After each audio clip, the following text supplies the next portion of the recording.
अस्सलाम मैं शकील अहमद तुसी देख रहे हो मेरा यूट्यूब चैनल पिंडां वाले जट। अच्छा फ्रेंड जिन्होंने साडा चैनल सबसक्राइब नहीं किया जल्दी जल्दी साडा चैनल भी सबसक्राइब करा नाले बेल आइकन ते दबान क्योंकि साडी हर नई आने वाली वीडियो तुहाडे तक बआसानी पहुँच सके। तो जिन्होंने फ्रेंडा ने साडे चैनल ते नवे असीं उन्होंने वैलकम कहने जी।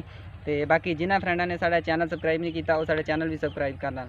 तो अज की वीडियो जी साड़ी है जी इन्फॉर्मेशन के मुतलक इन्फॉर्मेशन इस तरह जी तुसी तुहानू तिली दिखाने जी असी माशाल्लाह अपने खुद तिली बीजी हुई है तो वो बारे तुहानू अज इन्फॉर्मेशन देने जी वो असी किस तरह मतलब जिन्होंने पानी लगाए है किन्ने लगाए है किन्ने महीनों की हो गई है या मतलब किन्नी खाद पाई है स्प्रे की है मतलब वो बारे तुहानू इन्फॉर्मेशन देने तो आओ तुहानू तिली दिखाने पहले।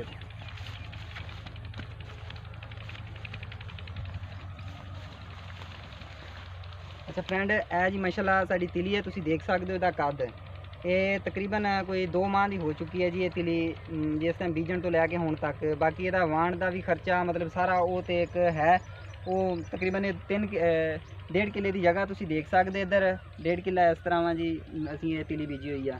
तो इस हलों का भी खर्चा है वा इनू दोर असी रूटावैटर की लाई सी फिर क्योंकि बाग है बाग के रूटावैटर जिस टाइम मारीदा उस टाइम उन्होंने दोर लगानी पैंदी है। तो बाकी उस तो बाद फिर इनू तिली का 3 किलो बी असी 1.5 किले 3 किलो बी पाया वा। तो उस तो बाद फिर दोबारा हल इनू दोबारा फिर हलों की दोर लाई है हलों की दोर लाने तो बाद 1.5 किले नू फिर माशाल्लाह जी असी इनू बत्तर की जी असी ये बत्तर की दस रहे जी बत्तर वास्ते बत्तर जिस टाइम पानी लगा के फिर बत्तर की तिली बीजी हुई है। तो बाकी उस तो बाद जिस टाइम ये तकरीबन कोई 1 फुट का कद सी पहला पानी असी उस टाइम इनू लगाया सी नाल इनू एक खाद की यूरिया की बोरी लगाई सी।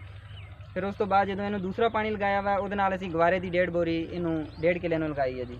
बाकी यह तुसी देख सकते हो कद भी माशाल्लाह इनू 3 पानी लग चुके हैं 3 इनू असी इनू स्प्रे की है लैमडा जी इनू 3 स्प्रेयां भी हो चुकी ने। बाकी माशाल्लाह तुसी इहदा फल भी देख सकते हो जी इहदा फुल वगैरह जिस तरह लगे हुए हैं फल भी लग्या होया वा ये सारा मतलब माशाल्लाह जी बहुत खूबसूरत इहदा कद भी तुसी देख सकते हो मेरे इत्थे तकरीबन इत्थे कद आ रहा।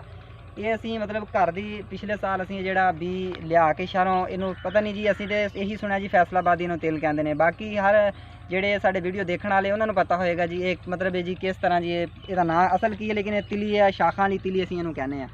ये साडे घर का जी असी बी रखा सी पिछले साल का तो मैं खुद जिहड़ा जी घर का ही बी इत्थे पाया होया। तो तुसी देख सकते हो माशाल्लाह जी खूबसूरत है फल वगैरह भी अच्छा लगा होया वा।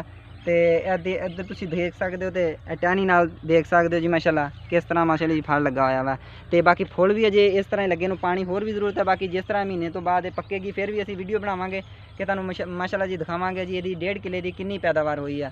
तो बाकी माशाल्लाह सारे फ्रेंडा को रिक्वेस्ट है जी साड़ी वीडियो देखते हैं सानू सबसक्राइब भी करो असी इन्फॉर्मेशन वास्ते तुहाडे वास्ते वीडियो लैके आने। तो बाकी साड़ी वीडियो देखने वास्ते बहुत शुक्रिया।